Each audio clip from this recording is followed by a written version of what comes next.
Είμαστε στην πλατεία Συντάγματος και έχουμε καβλάδα στην ημερομηνία 18 Δεκάτου 2007 η ώρα 22:43. Θα έχουμε ξυλοπουσιλιά. Μέχρι θανάτου όμως, όχι μαλακές.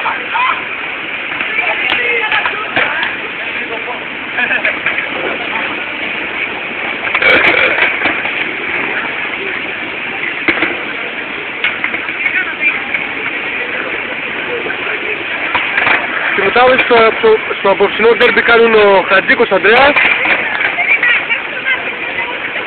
Και ο Παναγιώτης Θοδωρός.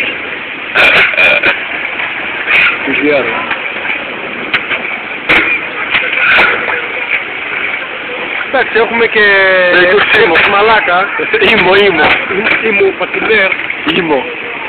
Τα σκιά συνεχίζουν τον άπλιο καυγάτου. Το σκέτη τους μάρανε.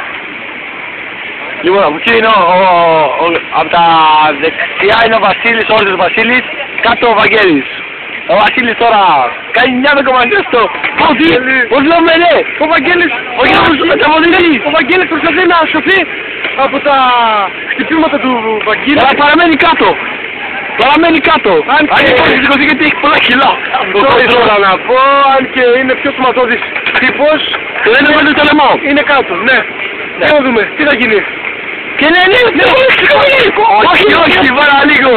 Ο Βασίλης έχει καθυλώσει ο Βαγγέλης στο έδαφος. Το μετρό. Σηκώθηκε και ναι. Τώρα μου με παπαντιό ξύλο. Βαγγέλης. Ναι. Πω. Δεν ξέρω να κάνω τώρα, θα πάρω σου μισή.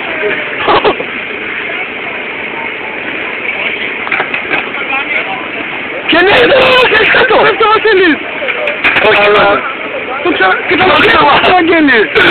Ο Βασίλης όμως μένει όρθιος. Τα δυο σκυλιά παλιά. Με τα βασίλια διακοπή γιατί πήρανε καλό κομμενάκι. Πω. Είναι εδώ στον αγώνα. Είναι άλλο στον αγώνα. Μου κάνει την πλαγιά. Γιατί η σοφαλία. Σε πολύ άγωνα.